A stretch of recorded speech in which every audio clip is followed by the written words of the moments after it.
Você já acordou às 3 da manhã com aquela sensação de que algo pode dar errado? Que o emprego pode acabar, o relacionamento pode desmoronar, a saúde que pode faltar. E quanto mais você tenta afastar esse pensamento, mais ele volta, maior e mais pesado. A resposta automática da maioria das pessoas é a mesma. Pensa positivo, foca no que você tem, afasta o negativo.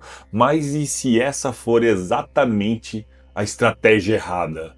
E se o caminho para uma mente inabalável não fosse fugir dos seus piores medos, mas encará-los deliberadamente com método e intenção, antes que a vida te force a isso?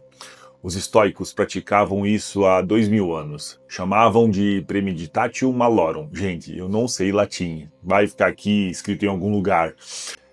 A premeditação dos males. E o que a psicologia moderna descobriu é que essa prática não é pessimismo. E é talvez a ferramenta de resiliência mental mais poderosa que existe. Eu preciso te mostrar porque fugir do pensamento negativo está te deixando mais frágil e não mais forte. Ponto 1. Existe uma diferença fundamental entre o otimismo e a ilusão de controle. Quando você recusa deliberadamente pensar nos piores cenários possíveis, você não elimina o medo. Você o empurra lá para o teu subconsciente, onde ele opera sem supervisão, alimentando ansiedade difusa, hipervigilância e aquela sensação constante de que algo pode desabar a qualquer momento. A psicóloga americana Julie Norrin documentou isso extensivamente. Pessoas que praticam o otimismo irrealista, né? Que se recusam a contemplar cenários negativos. Essas pessoas são significativamente mais vulneráveis a um colapso emocional quando as coisas de fato dão errado. Porque nunca desenvolveram uma musculatura mental para lidar com essa diversidade. O Sêneca escreveu há muito tempo atrás: antecipa os problemas antes que cheguem. Não como uma tortura mental, como treinamento. A diferença entre um atleta que treina em condições difíceis e um que só treina quando tá tudo bem é exatamente essa. Quando a competição chega, com pressão real, apenas um deles está preparado. E aqui a gente tem um exemplo nacional: Ayrton Senna em pista de chuva. Ele dominava, né? O Premeditatio Malorum é o treino difícil da mente. Mas há uma linha crucial que separa a prática de simples preocupação e cruzá-la na direção errada transforma essa ferramenta poderosa em uma fonte de ansiedade. Quando você entende essa distinção, tudo muda. E aqui a gente vai entrando então no nosso ponto 2. O premeditatio malorum não é ficar repassando mentalmente o que pode dar errado em um loop infinito. Isso daí é ruminação e ela é destrutiva. Mantém a tua amígdala ativada, eleva o cortisol cronicamente e compete e compromete exatamente a capacidade cognitiva que você precisaria para resolver problemas que você está antecipando. A visualização negativa, estoica, ela é o oposto disso. Ela é deliberada, limitada no tempo e orientada para a ação. O processo disso funciona em 3 etapas, se você for avaliar. O primeiro é onde você escolhe esse cenário específico: perder o emprego, o projeto indo para o fracasso, uma relação que termina. No segundo passo, você começa a habitar esse cenário mentalmente, com honestidade, né? Sem catastrofizar além do real. E o terceiro passo, e aqui onde a maioria das pessoas esquecem, você pergunta: o que eu faria para não deixar isso acontecer? Como que eu continuaria? O que restaria de mim?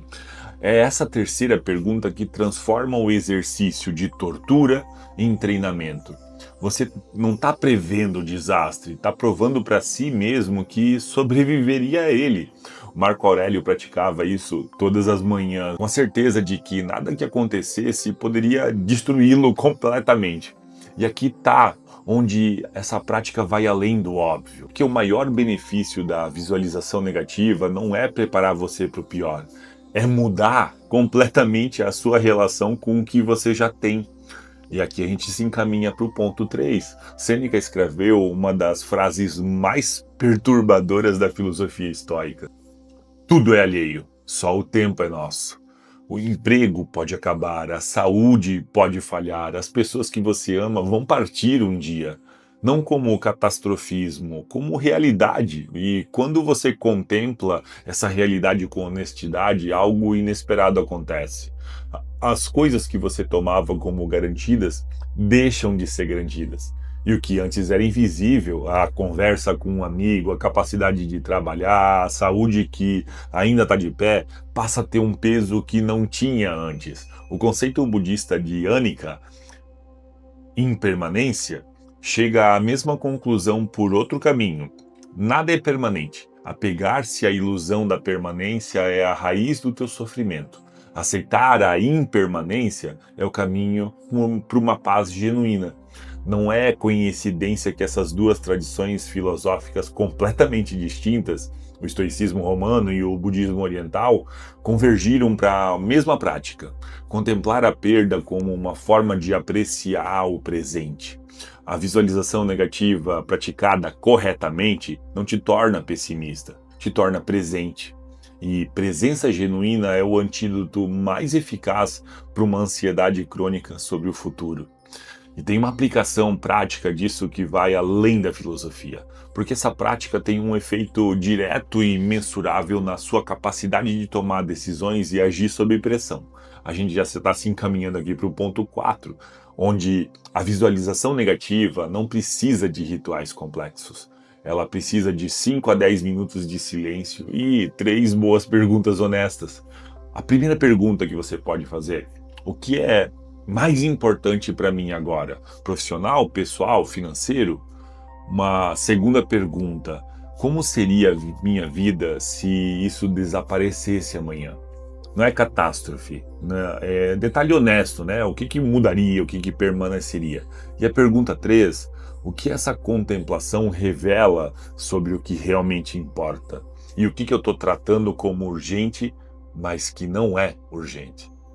Esse exercício, feito uma vez por semana, produz 2 efeitos simultâneos. Primeiro, reduz a ansiedade antecipatória, porque você já processou o pior cenário conscientemente e sabe que consegue lidar com ele. O segundo, aumenta a clareza sobre as suas prioridades, porque quando você imagina perder algo, fica imediatamente claro se ele merecia espaço que ocupava na sua vida. E nós estamos falando disso também para pessoas. O Epicteto, que nasceu como escravo e perdeu a liberdade física antes de desenvolver sua filosofia, dizia: não é o que acontece com você, mas como você responde que importa. A visualização negativa é o treino dessa resposta, antes que você precise usá-la de verdade. A ansiedade sobre o futuro não some quando você para de pensar nela. Ela some quando você enfrenta com método, quando você contempla deliberadamente o que teme, descobre que sobreviveria e retorna ao presente com clareza que o otimismo forçado nunca conseguiu produzir. Sêneca antecipava mentalmente a perda de tudo isso todas as manhãs. O budismo ensina que a impermanência como caminho para a paz. O Epicteto construiu uma filosofia inteira sobre distinção entre o que controlamos e o que não controlamos. Todos chegam à mesma conclusão: a resiliência não nasce de evitar medo, nasce de habitar lá com consciência e descobrir que o outro lado existe, algo que nenhuma perda pode tocar. E isso é o que os estoicos chamavam de caráter. E caráter não se constrói quando está tudo bem. Se constrói exatamente nos momentos em que você olha para o pior cenário e decide que ainda assim vai continuar. Se inscreve no canal e aproveita esses conteúdos e me dá uma força aqui. Valeu!